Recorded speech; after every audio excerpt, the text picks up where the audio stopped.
Beh, insomma, noi ce l'aspettavamo in sella alla sua bicicletta, ma questa salita veramente ha tagliato il fiato.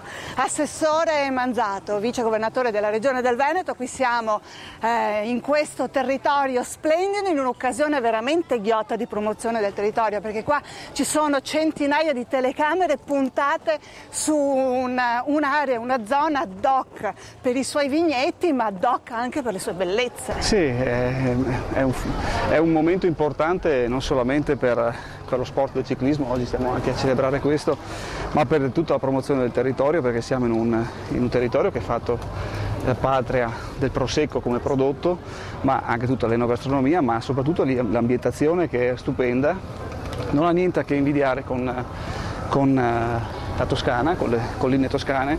È un'offerta turistica a 360 gradi, quindi è un valore in più che stiamo offrendo a tutti i nostri visitatori, però unendo lo sport, il momento ludico, con l'enogastronomia, con la cultura, col territorio e con l'ambiente. Ma è sicuramente da ammirare chi pratica questo sport, perché noi abbiamo fatto un breve tratto, vabbè, non siamo allenati, ma siamo anche in condizioni non così belle e oltretutto siamo anche in un'area che vanta il maggior numero di associazioni legate al ciclismo, tanti professionisti, tanti sportivi e addirittura dei campioni a livello mondiale. Intanto vorrei sottolineare che non solamente abbiamo fatto un tratto della prima tappa, ma l'abbiamo fatto in salita.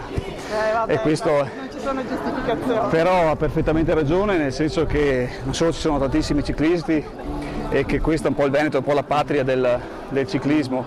Ci sono tanti agonisti, ma ci sono tanti campioni dello sport che oggi sono testimonial del Veneto. Ecco perché abbiamo iniziato la nostra campagna promozionale con proprio la scritta Veneto terra di campioni, perché ne ha sfornati tantissimi, non solo nel ciclismo ma anche tutti gli olimpionici che sono testimoni del nostro territorio. Quindi andiamo avanti con questo connubio importante tra sport, turismo, cultura e enogastronomia. E tanta partecipazione della gente, non solo quelli che oggi sono saliti in bicicletta, ma anche quelli che dalle loro case proprio hanno partecipato addobbandole a rosa, veramente una Valdobbiadene in rosa. Sì, questo è un fattore importante, vuol dire che in qualche misura siamo in sintonia anche con il territorio e con la gente. Quando si promuove un territorio e non è partecipato dalla gente, vuol dire che c'è qualcosa che abbiamo sbagliato. In questo caso invece la partecipazione della gente indica che siamo sulla strada giusta, che è in sintonia con il sentire della nostra popolazione, e quindi stiamo promuovendo non solamente quindi il nostro territorio ma anche la gentilezza della nostra gente. Bene, vice governatore, noi siamo arrivati al nostro primo pit stop, il pit stop del gusto.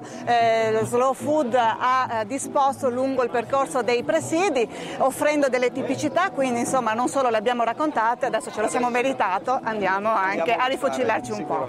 Bene, andiamo. Andata, bene, merci. Basta.